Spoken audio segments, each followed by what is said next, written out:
Hello and welcome to Suman TV. కాలం ఆగిపోవాలని చెప్పి ప్రపంచం అంతా ప్రయత్నిస్తోంది. దీనిపై పరిశోధనలు ఎన్నో జరుగుతున్నాయి. ఇంతకీ ఏంటంటే విషయం, అమెరికాలో నివసిస్తున్న ఒక మన తెలుగువారైన డాక్టర్ శశి కుప్పాల గారు 'రివర్సింగ్ టైమ్' అనే ఒక చాలా అద్భుతమైన పుస్తకం రాశారు ఇదే కాన్సెప్ట్ మీద. సో రివర్సింగ్ టైమ్ అంటే మన జీవితం ముందుకెళ్ళిపోతూ ఉంటే ఏజింగ్ అనే ప్రాసెస్ని అరెస్ట్ చేయడం సాధ్యమా? ఇది నిజంగా మందుతోట ఏమిటి? మొన్ననే మనం ER100 అనే ఒక మందు గురించి మాట్లాడాం. ఒక్క ఇంజెక్షన్ తోటి సెల్స్ అన్నీ కూడా అలా ఉండిపోతాయి, మనం వెనక్కి వెళ్ళిపోతాం కాలంలో అని చెప్పి. ఇంతకీ ఈ రీసెర్చ్ అంతా కరెక్టా?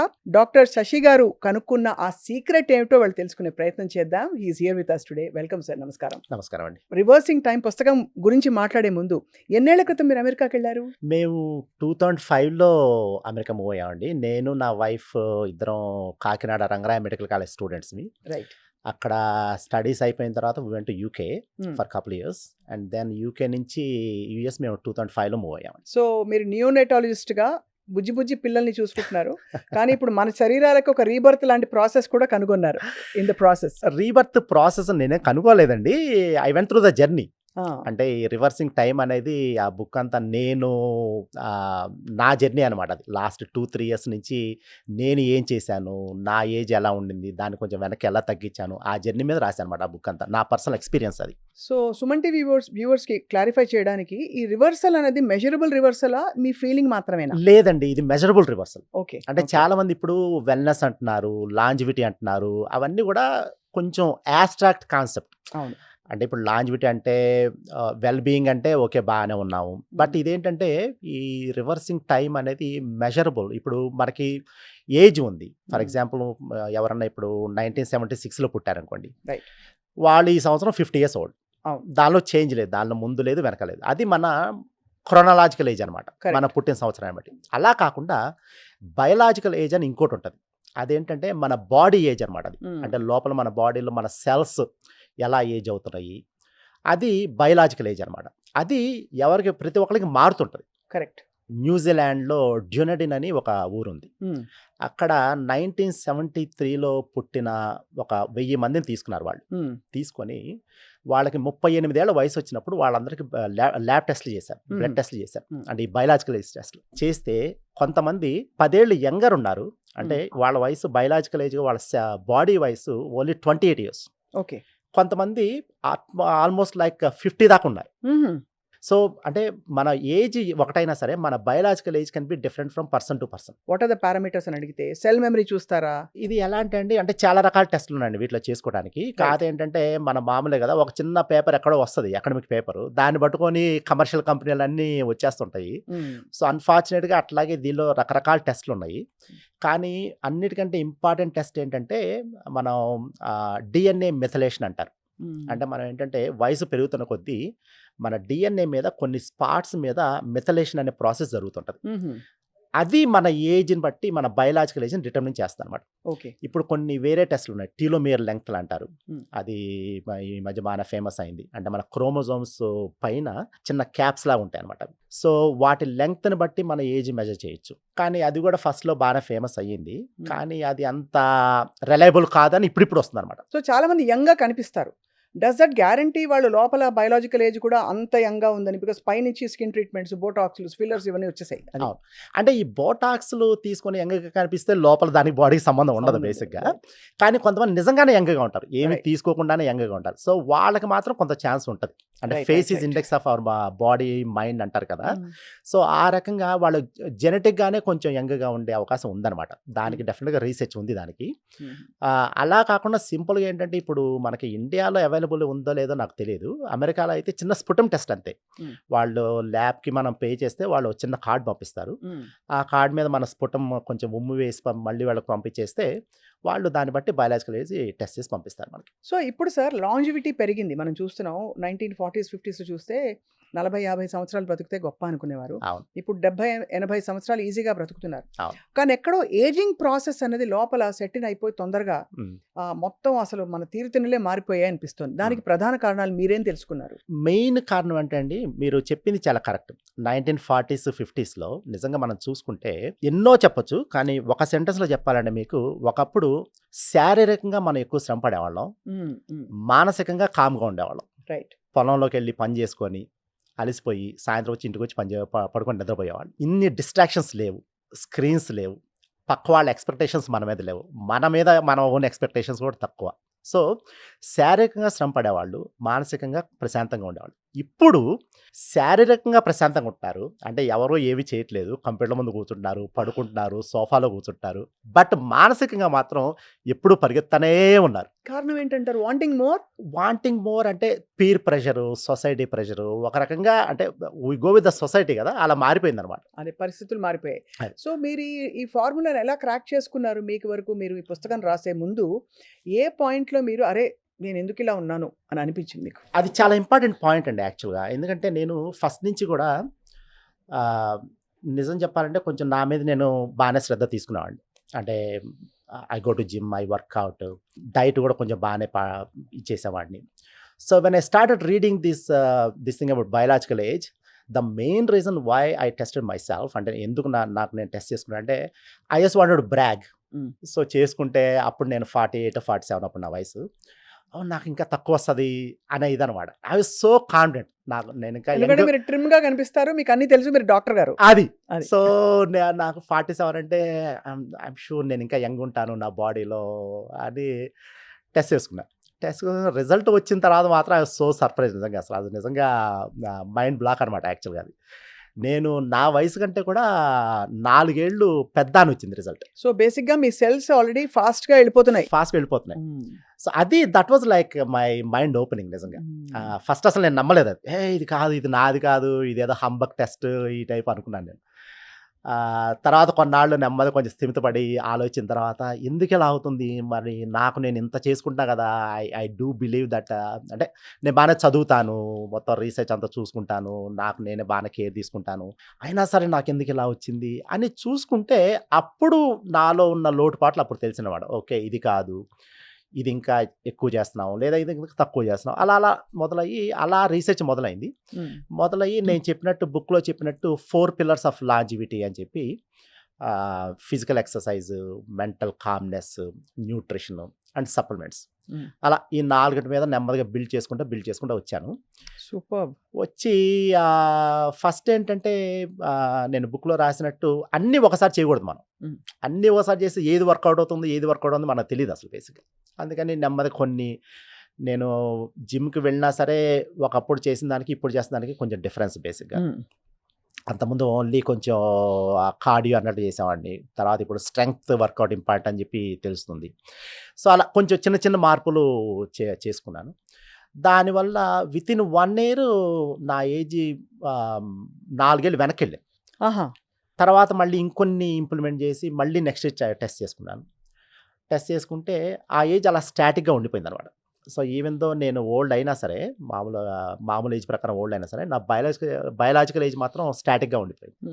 సో అలా అంటే that is the journey I document in the book. ఎవరైనా మీ గురువులు ఉన్నారా ఈ ప్రాసెస్లో? అంటే ఎప్పుడు మనకి టైమ్లెస్ బాడీ, అది ఒక వర్డ్, ఏజ్లెస్ మైండ్, అది దీపక్ చోప్రా గారి పుస్తకం ఉంటుంది.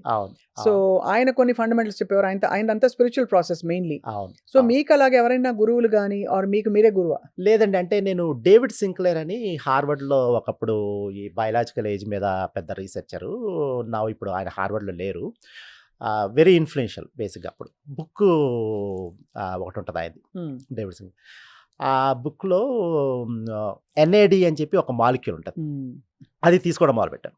వెంటనే ఈజీగా తీసుకోవచ్చు కదా, అది ఒక ట్యాబ్లెటే కదా మనకి అన్నట్టు తీసుకోవడం మొదలుపెట్టాను. అది 2 years తీసుకొని మళ్ళీ ఆపేసాను అనుకోండి. ఇప్పుడు ఒక 1 year నుంచి నేను తీసుకోవట్లేదు, బికాజ్ అది ఎంత యూస్ఫుల్లో నాకు తెలియదు నిజంగా అసలు. సో మీరు గురువు మెంటర్ అంటే maybe he was very influential to begin with all this like process. గతంలో ఎలా ఉండేవారు మీరు? ఈ ప్రాసెస్ మీరు డిస్కవర్ చేస్తున్న కొద్దీ మీ ఏజ్ అరెస్ట్ అయ్యి రివర్స్ అవుతున్న టైంలో మీరు ఎలా ఫీల్ అవుతున్నారు? సో చాలా మంచి క్వశ్చన్ అండి అది. అంటే మనకి టెస్ట్ ఒకటి ఉంది, మనకి ఎవిడెన్స్. ఇంకోటి ఏంటంటే నేను చెప్పా కదా, నేను కొంచెం ఫిజికల్గా యాక్టివ్ ఉంటాను. నేను I'm kind of like A mountain climber and hike on the high altitudes. అమెరికాలో యోసెమిటీ నేషనల్ పార్క్లో హాఫ్ డోమ్ అని ఒక చిన్న మౌంటైన్, చిన్న హైక్ ఉంటుంది. అది కొంచెం స్ట్రెన్యూస్ హైక్, ఈజీ హైకింగ్ కాదు. నేను అది ఒక 4-5 years బ్యాక్ చేశాను. నేను అది చేసినప్పుడు ముందు ఒక 2 months ట్రైన్ అయ్యాను దాని గురించి. తర్వాత చేసిన మరుసటి రోజు I was completely flat out అనమాట. అసలు ఇంకా చాలా టైర్ అయిపోయాను అదంతా. మళ్ళీ మొన్న 6 మంత్స్ బ్యాక్ చేసాం అది. వేరే ఫ్రెండ్స్ చేద్దామంటే మళ్ళీ చేశాను అనమాట. ఈసారి నో ట్రైనింగ్ అసలు. నేను స్పెసిఫిక్‌గా దానికోసం అంటూ ట్రైన్ అవ్వలేదు నేను అసలేమి. ఆ ట్రైన్ అయిపోయిన తర్వాత ఆ రోజు హైక్ చేసిన తర్వాత కూడా ఈవినింగ్ శుభ్రంగా ఉంది నాకసలు. అంటే మెంటల్‌గా మనకు మనమే ఫీల్ అవుతున్నాం అనమాట నిజానికి. That's a very big change కదా! అది అంటే అది నాకు తెలుస్తుంది. హ్మ్. తర్వాత రీసెంట్‌గా నేను 2 ఇయర్స్ బ్యాక్ నా లైఫ్‌లో ఫస్ట్ మ్యారథాన్ చేశాను. 42 కిలోమీటర్స్ చేశారా? 42 కిలోమీటర్స్ చేశాను. సో అలా నాకే కొంచెం తెలుస్తుంది. ఇప్పుడు ఏదన్నా హైక్ కానీ ఏదన్నా వెళ్ళాలంటే స్ట్రెన్యూస్ హైక్ కానీ అలా వెళ్ళాలంటే నేను I don't have to train specifically for that. Me journey గురించి మేము తెలుసుకున్న విషయాలలో మీరెక్కడో ఈ స్ట్రెస్ ఫ్యాక్టర్ కూడా చాలా ఇంపార్టెంట్ కాంపోనెంట్ అని గ్రహించి మీ వర్క్ లైఫ్ బ్యాలెన్స్‌కి కూడా డ్రాస్టిక్ డెసిషన్స్ తీసుకున్నారు. అవును. సో ఇదివరకు స్ట్రెస్ మీరు ఎలా ఫీల్ అయ్యేవారు డాక్టర్ శశి గారు? అది స్ట్రెస్ అనేది మనకు తెలీదండి అసలు. అది అందరూ చెప్తారు stress is a silent killer అలా అందరూ చెప్తారు కానీ మనం దానిలో ఉన్నప్పుడు మనకు తెలీదసలు. మనం స్ట్రెస్ ఫీల్ అవుతున్నాం అని కూడా తెలీదసలు మనకి. రొటీన్‌గా లేస్తాము, పొద్దున వెళ్ళిపోతుంటాము, పని చేసుకుంటాము. ఫర్ ఎగ్జాంపుల్ మీకు చెప్పాలంటే నేను ఒక 3, 4 ఇయర్స్ బ్యాక్ వరకు as medical director for a NICU unit. కొంచెం డిఫికల్ట్ కాలీగ్స్ ఉండేవాళ్ళు. సో వాళ్ళని మేనేజ్ చేసుకుంటా, ఇటువైపు నా క్లినికల్ వర్క్ చేసుకుంటా, ప్లస్ ఈ అడ్మినిస్ట్రేటివ్ వర్క్ వాళ్ళని మేనేజ్ చేసుకుంటా. అప్పుడున్నప్పుడు నాకు తెలిసేది కాదు అసలు. పార్ట్ ఆఫ్ లైఫ్ అన్నట్టు ఉండేది. నేను సరిగ్గా నిద్రపోయేవాడిని కాదు అసలు. యాక్చువల్‌గా నా మిడ్ నైట్ మెలుకువ వచ్చేది నాకు. దాని గురించి ఆలోచన, ఎలా మేనేజ్ చేయాలి, రేపొద్దున ఏమొస్తుంది ప్రాబ్లం అనేది. లేదంటే నిద్ర పట్టేది కాదు అసలు ముందు. నాకు బాగా గుర్తు మా అమ్మాయి 16వ పుట్టినరోజు అప్పుడు కోవిడ్ అనమాట అప్పుడు. కోవిడ్ మధ్యలో దాని 16 స్వీట్ 16 టర్న్ అయింది అది. అయితే మేమందరం 16 గంటలు డ్రైవ్ చేసుకుంటా ఫ్లోరిడాలో చిన్న బీచ్ దీనికి వెళ్ళాం మేము మా ఊరి దగ్గర నుంచి. చిన్న బీచ్ హౌస్ ఒకటి రెంట్ తీసుకున్నాము. So that was kind of like really nice family time, happy moment కదా. అప్పుడు కూడా I could not sleep well. నాకు నిజంగా గుర్తుంది. నాకు అర్ధరాత్రి 2 గంటలకు మెలుకువ వచ్చి పక్కన కదులుతుంటే మళ్ళీ నా వైఫ్ మెలుకువ వస్తుందని చెప్పి బయటకు వచ్చి సోఫాలో పడుకొని. బట్ ఆబ్వియస్ ట్రిగర్స్ ఏం లేవు. ఆబ్వియస్ ట్రిగర్స్ ఏం లేవు అసలు. అంటే నేను ఇంకా బాగా చేయాల్సింది లేదు, ఈ బేబీకి ఎలా ఉందో లేదు, అలాంటిది ఏం లేదు. అసలు లేదు. బ్యాక్గ్రౌండ్ అనమాట బేసిక్గా ఇదంతా. ఆ బ్యాక్గ్రౌండ్ నాయిస్ ఉంటుంది మనకు తెలియకుండా. That is stress. You don't even know that you're going through that బేసిక్గా. సో ఇప్పుడు ఐ కట్ బ్యాక్. ఇప్పుడు కొంచెం ఆ వర్క్ లైఫ్ బ్యాలెన్స్ కొంచెం బాగానే. I been in a new job for like 2 years now. Work life balance బాగానే ఉంది. I work like 10 days a month. ఆ వర్క్లో కూడా అంత పెద్ద స్ట్రెస్ లేదు నాకు. It's a nice unit. Food habits కూడా మీరు చాలా మార్చేసుకున్నారు అనుకుంటారు కదా? అవును. అంతకు ముందు ఏం తినేవారు సార్? ఈ ప్రాసెస్లో ఏం తినేవారు? ఇప్పుడు ఏం తింటారు అసలు? యాక్చువల్లీ ఫుడ్ హ్యాబిట్స్ అంటే అది again is a big journey అండి నాకు. నేను ఆల్మోస్ట్ ఒక 35 వయసు అప్పటి నుంచి, అంటే almost like more than 15 years it's kind of like process. I did like so many different things. OMAD చేశాను 1 meal a day, and intermediate fasting 16 hours of intermediate fasting, apple cider vinegar, juice డైట్లు, ఇవన్నీ I did every single fat బేసిక్గా. కాదు ఏంటంటే కొంతకాలం చేస్తాము, దాన్ని ఎక్కువ సస్టైన్ చేయడం. అదే ఇంటర్మీడియట్ ఫాస్టింగ్ చేస్తాము. ఒకప్పుడు ఫర్ ఎగ్జాంపుల్ మీకు ఒక ఎగ్జాంపుల్ చెప్పాలంటే ఓమాడ్ అని చేసామండి నేను ఒకప్పుడు. ఇప్పుడు నేను ఓమాడ్ చేస్తున్నాను, బట్ డిఫరెంట్ ఓమాడ్. ఒకప్పుడు ఏం చేసామండి అంటే ఈవినింగ్ తినేవాడిని నేను. రోజంతా తినకుండా ఈవినింగ్ బిట్వీన్ 6 and 7 తినేవాడిని. అప్పుడు ఏమనుకునేవారు ఓమాడ్ ఎందుకు చేయవలసి వచ్చింది? అంటే lose weight or lose waiting అంటే ఐ వాజ్ నెవర్ హెవీ యాక్చువల్గా. కానీ ఏదో అంటే ఒక హెల్దీ హ్యాబిట్స్ వైపు అడుగులు హెల్దీ హ్యాబిట్స్ వైపు అన్నట్టు అనమాట. నిజంగా మీరు అడుగుతుంటే ఇప్పుడు నేను థింక్ చేసుకుంటే ఎందుకు చేశాను నేనంటే కూడా దానికి ఆన్సర్ లేదు. ఎందుకంటే సార్ అది కూడా స్ట్రెస్ ఇప్పుడు లైఫ్. అవును, నిజమే. ఇప్పుడు అందరికీ ఏంటంటే ఆర్ గ్లాస్ ఫిగర్ ఉండాలి లేడీస్ అయితే, మెన్ అయితే వి షేప్ బాడీ ఉండాలి. అది కూడా స్ట్రెస్ అయిపోయింది. అవును, నిజమే. ఆ ఎక్స్పెక్టేషన్స్ మన మీద మనకి ఎక్స్పెక్టేషన్స్ లేదా సొసైటీ ఎక్స్పెక్టేషన్స్ అని కానీ ఏదైనా కానీ. కరెక్ట్. అదే ఇందా చెప్పినట్టు అదే అంటే మెంటల్ గా రన్ చేస్తుంటాం, ఎప్పుడు ఫిజికల్ గా స్టాటిక్ ఉంటున్నాం. ఒకప్పుడు ఈవినింగ్ మాత్రం తినేవాడిని, రోజంతా తినకుండా. బట్ నాకు ఎంత మిజరబుల్గా ఉండేదంటే రోజంతా కూడా ఆకలి, ఎస్పెషల్లీ మధ్యాహ్నం 12 నుంచి 2 వరకు యూజువల్ లంచ్ టైం అప్పుడు విపరీతమైన ఆకలి. కాఫీలు తాగి, టీలు తాగి చేస్తాం. తర్వాత ఆబ్వియస్లీ ఇట్స్ నాట్ సస్టైనబుల్. కొన్నాళ్ళైతే చేయగలం కానీ మన ఫిజియాలజీని, బయాలజీని మనం చంపుకోలేం కదా మనం. సో తర్వాత దాన్ని మార్చి కొంచెం ఏం చేశానంటే ఇప్పుడు మధ్యాహ్నం పూట తింటున్నాను నేను. So I don't eat in the morning, I go to gym in the morning. And మధ్యాహ్నం తింటాను నేను బిట్వీన్ 12 and 2 ఒక సాలిడ్ మీల్ తింటాను. అండ్ ఈవినింగ్ పడుకోవడానికి ఒక 2 hours ముందు I take a protein drink అనమాట. So that's been working out fine. Both నాకు కొంచెం గ్యాప్ వస్తుంది తినటానికి, అండ్ మై బాడీగా కూడా అంత మిజరబుల్గా లేదు. ప్లస్ వెయిట్ కూడా బాగానే కంట్రోల్లో ఉంటుంది అది. So we just need to find what works for అస్.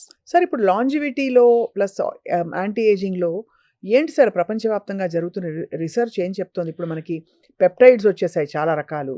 అవి ఒక 6 నెలల పాటు తీసుకుంటుంటే రోజు ఇంట్లోనే వాళ్ళు ఇన్సులిన్ సిరింజ్తో తీసేసుకుంటున్నారు చాలామంది. I believe they work wonders and your biological age slowly starts reversing. Is it true? And అది తెలియదండి, నిజంగా నాకు తెలియదు అది. ఆ పెప్టైడ్స్ నేను ఎప్పుడు తీసుకోలేదు. అమెరికాలో నాకు తెలిసిన వాళ్ళు ఎవరు కూడా పెప్టైడ్స్ తీసుకోవట్లేదు. సో అది ఎంతవరకు యూస్ఫుల్లో నాకు తెలియదు అది. బట్ నిజం చెప్పాలంటే ఆ పెప్టైడ్స్ అని కాదు, జనరల్గా చెప్పాలంటే ఇప్పటి వరకు అయితే వండర్ డ్రగ్ అంటూ ఏమీ లేదండి ప్రస్తుతానికి. ముందు ముందు రావచ్చు. అంటే ఇప్పుడు ఫర్ ఎగ్జాంపుల్ సేమ్ మనం వెయిట్ లాస్ తోటి చూసాం కదా, GLP-1. ఆ GLP-1కు ముందు అసలు వండర్ డ్రగ్ అంటూ లేదు. ఓల్డ్ స్టైల్లోనే నోరు కట్టేసుకొని తినకుండా ఎక్సర్సైజ్ చేసుకుంటా వెయిట్ లూజ్ అవ్వాల్సి వచ్చేది. ఇప్పుడు GLP-1 వచ్చేసిన తర్వాత గేమ్ చేంజ్ అయిపోయింది కదా. అంటే దాని సైడ్ ఎఫెక్ట్లు, అది ఎంతవరకు పనిచేస్తుంది, లాంజివిటీలు అవన్నీ పక్కన పెట్టేసేయండి. But at least people are able to lose weight GLP-1 వచ్చిన తర్వాత. అంత కష్టపడుకున్నారు. సో డెఫినెట్గా అది వండర్ డ్రగ్గే. అట్లా లాంజివిటీకి ప్రస్తుతం అంటూ ఒక వండర్ డ్రగ్ అంటూ ఏమి లేదు. ఒకటే వండర్ డ్రగ్ మనకి మనమే చేసుకోగలిగిన physical exercise and age reversal. Kind of exercise and how long and how many times a week? Main ఏంటంటే spend there like 4 components of exercise. Again నా బుక్లో రాశాను నేను. సేఫ్ అంటాం, ఒకటి స్ట్రెంగ్త్, తర్వాత ఎజిలిటీ ఆర్ బ్యాలెన్స్, తర్వాత ఫ్లెక్సిబిలిటీ, తర్వాత ఎండ్యూరెన్స్. సో సేఫ్ 4 కాంపోనెంట్లు. సో ఈ 4 టచ్ చేసుకోగలిగితే ఎక్కువసేపు కూడా చేయాల్సిన పని లేదు. ఎంత probably per day ½ an hour to 40 minutes. కాకపోతే try to touch all these 4 components regularly.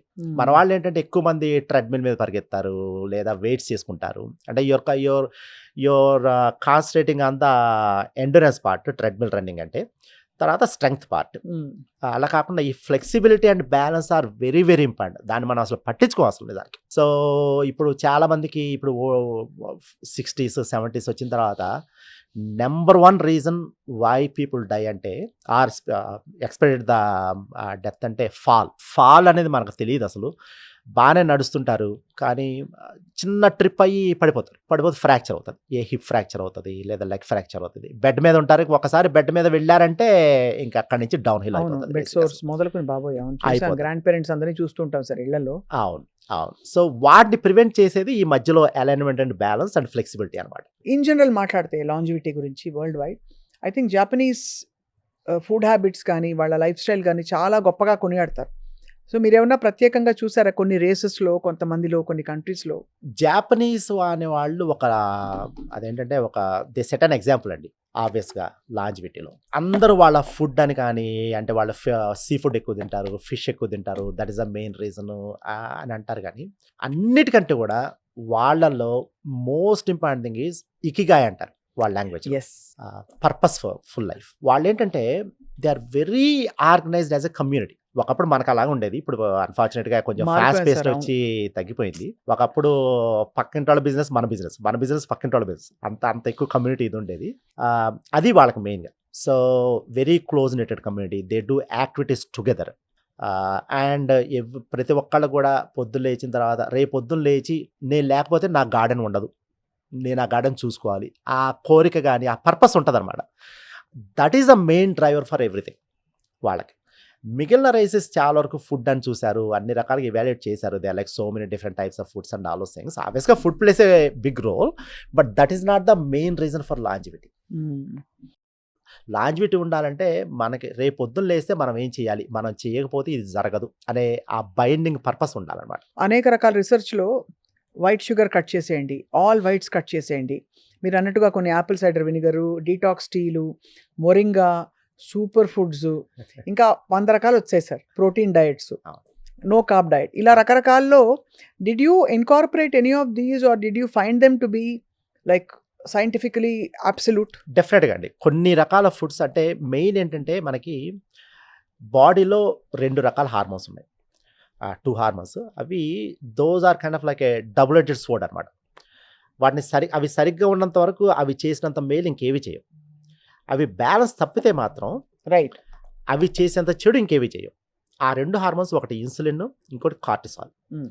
ఇప్పుడు ఇన్సులిన్, ఇప్పుడు మీరు ఇందాక వైట్ షుగర్ అన్నారు కదా, సింపుల్ షుగర్ అంటే ఏదైనా సరే మన బ్లడ్ గ్లూకోజ్ని సడన్గా రైజ్ చేసేది ఏదైనా సరే ఇన్సులిన్ పెంచుతుంది.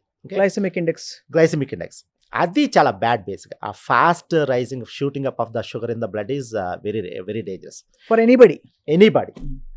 అంటే ఇప్పటికిప్పుడు డేంజర్ అవ్వదు, కానీ ఓవర్ టైం డేంజర్ అవుతుంది. రైట్. సో అది ఆ main first thing what you have to do is to minimise those spikes. ఇప్పుడు సీజిఎం వచ్చిన తర్వాత, కంటిన్యూస్ గ్లూకోజ్ మానిటర్స్ వచ్చిన తర్వాత చాలా ఈజీ అయిపోయింది. కరెక్ట్. బట్ అది లేనంత వరకు కూడా అంటే ఆ సడన్ స్పైక్స్ని తగ్గించేట్లు మనం చూసుకోవాలి. మెయిన్ సేమ్ మీరు చెప్పినట్టు వైట్ రైస్, అది that cos one of the biggest spikes. అలా వాటిని తగ్గించుకుంటే కూర్చోవాలి మనం.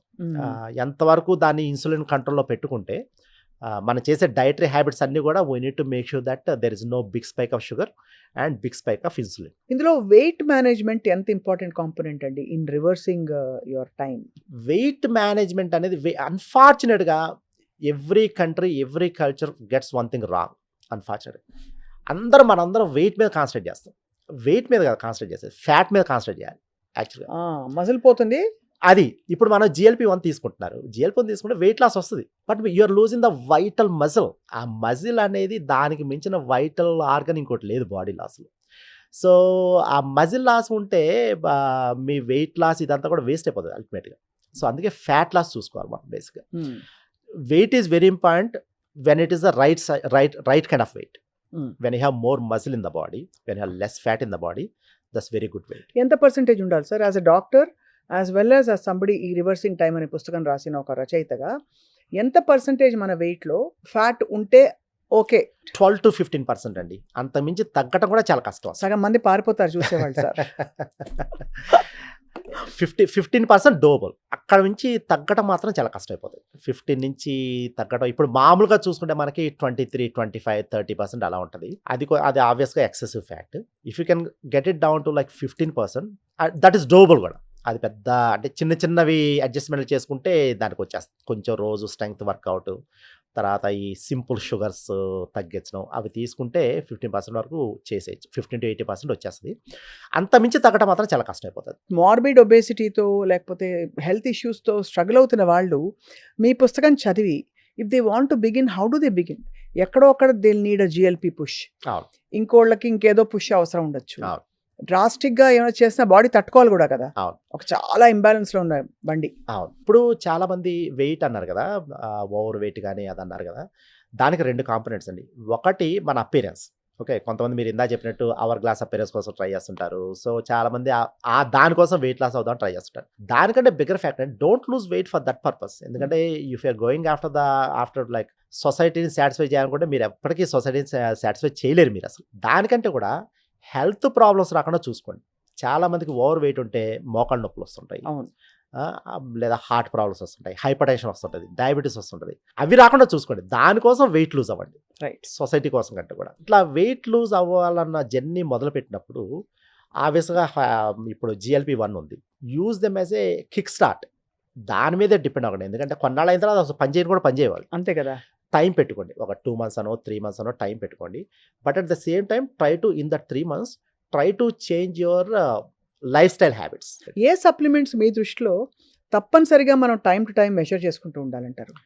మెజర్ చేసుకునే సప్లిమెంట్స్ అంటూ పెద్ద ఏం లేవండి నిజానికి. ఎందుకంటే మన body can adjust and all those things.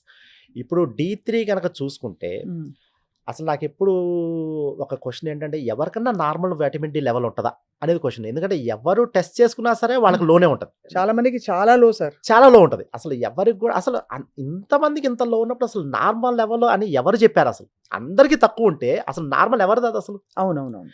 So అది క్వశ్చన్. సో అది పక్కన పెడితే ఇప్పుడు ఈ మధ్య D3 టెస్టింగ్ విపరీతంగా పాపులర్ అయింది. ఈ మధ్యనే లాస్ట్ ఇయర్ 2024లో అమెరికన్ ఎండోక్రైనాలజీ సొసైటీ వాళ్ళు ఒక పేపర్ రిలీజ్ చేశారు. దానిలో ఏంటంటే మీరు అసలు రొటీన్గా వైటమిన్ D లెవెల్ టెస్ట్ చేసుకోవాల్సిన పని లేదు. Just don't do it.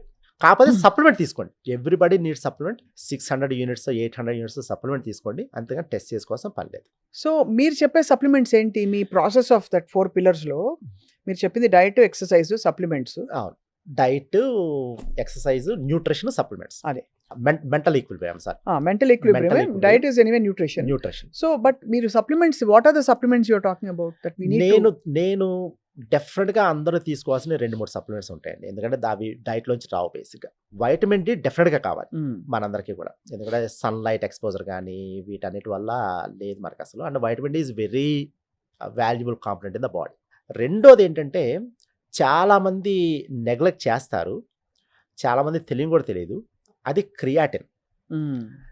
ఎక్కువ మంది క్రియాటిన్ అంటే 100 మందిని అడిగితే కనీసం ఒక 60-70 మంది క్రియాటిన్ అంటే ఏంటో తెలియదు అసలు. ఆ తెలిసిన మిగిలిన 20-30 మంది కూడా వాళ్ళు ఏంటంటే యంగ్ పీపుల్, జిమ్కి వెళ్ళే వాళ్ళు, మజిల్ గ్రోత్ కోసం క్రియాటిన్ వాడుతున్నాం అనుకుంటారు. బేసిక్గా క్రియాటిన్ అనేది ఏంటంటే అది మన ఎనర్జీ రిజర్వాయర్ లాంటిది అనమాట. ఇప్పుడు ఫర్ ఎగ్జాంపుల్ మనకి ఏటీపీ అని మన ఎనర్జీ కరెన్సీ అంటారు సెల్లో. మన రూపీస్, డాలర్స్ ఎలాగో మన ఎనర్జీని యూజ్ చేయాలంటే ఆ ఏటీపీ యూనిట్స్ అనమాట. సో ఆ ఏటీపీ యూనిట్స్ కొంతవరకే ఉంటాయి బాడీలో. దాన్ని రిప్లెనిష్ చేయడానికి ఈ క్రియాటిన్ అనేది ఒక రిజర్వాయర్ లాగా పనిచేస్తుంది అనమాట. అంటే it's kind of like A cash in the, ఇప్పుడు ఏటీపీ మన క్యాష్ ఇన్ ద వ్యాలెట్ అయితే ఈ క్రియాటిన్ అనేది క్యాష్ ఇన్ ద ఏటీఎం అనమాట. సో ఇది అయిపోయిన తర్వాత వాలెట్లో క్యాష్ అయిపోయిన తర్వాత మనం ఏటీఎంకి వెళ్ళి తీసుకోవచ్చు. అలా క్రియాటిన్ చాలా మందికి ఆ క్రియాటిన్ లెవెల్స్ చాలా తక్కువ ఉంటాయి.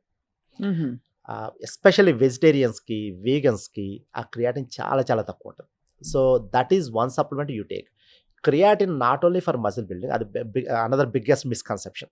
మజిల్ బిల్డింగ్కి క్రియాటిన్ కావాలి, మజిల్ బిల్డింగ్ క్రియాటిన్ కావాలి. మజిల్ బిల్డింగ్ డెఫినెట్గా యూజ్ అవుతుంది, బ్రెయిన్కి కూడా యూజ్ అవుతుంది క్రియాటిన్. దాని ఒకే ఒక సైడ్ ఎఫెక్ట్ ఏంటంటే కొంచెం ఎక్కువ కొంతమంది ఎక్కువ తీసుకుంటారు. అంటే యూజువల్ 5 grams తీసుకోవాలి, ఒకేసారి 10 grams 20 grams అలా తీసుకుంటే మన స్టమక్ అప్సెట్ అవుతుంది. మూడోది ఏంటంటే omega three fatty acids, fish liver oil అంటారు కదా, అది ఒకటి. అది ఎస్పెషల్లీ మనకి రైస్ ఈటింగ్ పీపుల్కి చాలా యూస్ఫుల్ అది. ఎందుకంటే మన రైస్ ఈటింగ్ వాళ్ళకి ఏంటంటే ట్రైగ్లిజరైడ్స్ అని పెరుగుతుంటుంది బాడీలో, ఒక టైప్ ఆఫ్ ఫ్యాట్. అది తగ్గించడానికి, హార్ట్ అటాక్స్ని తగ్గించడానికి ఇది ఫిష్ లివర్ ఆయిల్ యూజ్ అవుతుంది. And of course sir, finally have to ask you about the stress component. అసలు స్ట్రెస్ని ఎలా తగ్గించుకుంటాం? అంటే అది ఒకదాని వల్ల కాకపోతే ఇంకో దాని వల్ల స్ట్రెస్ రీప్లేస్ అవుతుంది తప్ప, వర్క్ స్ట్రెస్ తగ్గించుకుంటే కొత్త స్ట్రెస్ బాదర్ అవుతుంది. ఏంటో నేను తగ్గాలి, లేకపోతే నేను వాళ్ళు ఏదో మాట అన్నారు, ఏదో ఒకటి. సో కార్టిసాల్ లెవెల్స్ని తగ్గించుకోవాలి, బ్యాలెన్స్ చేయాలంటే ఏం చేయాలి? మన ప్రపంచం ఏంటంటే అండి, మనం ఎలా ఉన్నామంటే we cannot control the out side world. Okay, ఏదో న్యూస్ బ్రేక్ అవుతుంది, లేదా పక్క వాళ్ళు ఏదో అంటారు, లేదా ట్రాఫిక్ హెవీ ఉంటుంది వాళ్ళ, లేదా ఎవడొకరు హాంకింగ్ అలా కంటిన్యూస్ హాంకింగ్ చేస్తుంటారు, హార్న్ కొడతారు, ఏదో ఒకటి. అంటే మనకు తెలియకుండానే ఏదో బయట ప్రపంచాన్ని you cannot control. What you can control is yourself. అది we have to get those defensive mechanisms. మన బాడీకి, మన మైండ్కి బయట నుంచి వచ్చి ఊరికే గొడవ చేయకుండా డిఫెన్స్ మెకానిజం కొన్ని ఒక వాల్ లాగా కావాలన్నమాట. Those are mainly 2 defence mechanisms. ఒకటి కాన్షియస్ బ్రీతింగ్, డీప్ బ్రీతింగ్ ఒకటి, దట్స్ ఇట్. రెండోది మెడిటేషన్. మెడిటేషన్ అంటే there again like so many different types of meditations, heartfulness అని అవన్నీ వదిలేసండి. బేసిక్ కాంపోనెంట్ ఏంటంటే you just sit calm and quiet and try to focus on one thing, whatever it may be. The focusing thing may be breathing, ఏదైనా కానివ్వండి. So that is meditation. You can do it for like 5 minutes, you can do it for like 2 minutes, you can do it for like 20 minutes. It doesn't matter. So try to develop that kind of like those are the main 2 defensive mechanisms. Doctor Shashi garu, అందరికీ ఏదో ఒక driving force ఉంటుంది. మీకు family, then of course you have your కెరియర్లో కూడా మీరు master చేసి చాలామంది బిడ్డలు, శిశువుల్ని న్యూనెటాలజీ అంటే బుజ్జిగా వచ్చి అప్పుడు కాంప్లికేషన్స్తో పుట్టిన చిన్న చిన్న బుజ్జి పాపలకి ఆల్రెడీ మీరు వైద్యం చేశారు. అదొక ఫుల్ఫిల్మెంట్. ఇప్పుడు ఇదొక breakthrough. So next breakthrough ఏంటి? What are you looking forward to in life? Right now what you're working on is we're developing a programme అండి, ఏజ్ రివర్సల్ మీద. Not on wellness, not on longevity, కాంక్రీట్గా age reversal మీద. మీరు నేను ఇందాక చెప్పిన benefits అన్నీ కూడా మీరు ఎవరైనా సరే పొందేట్లు ప్రోగ్రామ్స్ తయారు చేస్తున్నాము. We are working on those right now. And that will be available world across? Yeah, that's the plan. బేసిక్గా డిజిటల్ వరల్డ్లో మనం we can do it anywhere కదా, బేసిక్గా ఒక చోట ఉండడానికి పని లేదు. That's what we are working on. Anybody who enters into that programme ఒక టైం పీరియడ్లో 2 months అనో 3 months అనో, ఇప్పుడు ఇలా ఉన్నారు, మీ ల్యాబ్స్ కానీ మీ బయలాజికల్ ఏజ్ కానీ ఇలా ఉంది. ఈ 3 months ప్రోగ్రామ్ తర్వాత ఇలా ఉంటుంది. We really look forward, the world looks forward to something like this, Dr. Shashi Garu, because అందరికీ ఉన్న కోరిక ఇది. Across continents, ages, demographics doesn't matter. Thank you. I think everybody wants to reverse age and look and feel youthful. ఈ life ఆపర్చునిటీని గ్లాస్లో straw వేసి ఫుల్గా పీల్చి తాగేయాలనే ఒక తపన, బట్ త్రూ ద రైట్ వేస్. ఏదో బ్యాడ్ హ్యాబిట్స్తో దాంతో దీంతో కాదు, ఇన్స్టెంట్ గ్రాటిఫికేషన్స్తో కాదు, ఒక సస్టైన్డ్ శాంతియుతమైన జీవితంతో. Right, it's a great contribution అండి. రివర్సింగ్ టైమ్ అనే మీ పుస్తకం అమెజాన్లో అవైలబుల్గా ఉంది ఇప్పుడు ప్రస్తుతం. My journey to a younger self, reversing time అనే ఈ పుస్తకం ప్రస్తుతం మనకి ఆన్లైన్ అవైలబుల్గా ఉంది. ఈ కాపీస్ ఉన్నాయి సార్? ఈ బుక్స్ ఉన్నాయా? ఈ బుక్స్ ఇండియాలో ఓన్లీ ఈ బుక్ అండి, స్టేట్స్లో ఫిజికల్ కాపీ కూడా ఉంది. ఈ బుక్ మీరు కనుక ప్రొక్యూర్ చేసుకోవాలంటే మీరు చక్కగా గూగుల్కి వెళ్ళి, అదే ఇంటర్నెట్లో బ్రౌజ్ చేసి తెలుసుకోవచ్చు ఈ పుస్తకం ఎలా లభ్యం అవుతుందని చెప్పి. తప్పకుండా ఇది చదివి ఫిలాసఫీని అలవర్చుకుని అందరం బ్రతికిన రోజులు హాయిగా బ్రతుకుదాం. Thank you doctor Shashi so much for this wonderful time and great conversation. I think online కూడా మీరు అక్కడికి వెళ్ళిపోయాక కూడా మనం ఆన్లైన్ చాలా విషయాలు మాట్లాడుకోవాల్సి ఉంటాయి ముందు ముందు. మిమ్మల్ని సంప్రదిస్తూ ఉంటాం ఎప్పటికప్పుడు. Thank you so much doctor Shashi Kuppala గారు. Thanks and thanks for having me.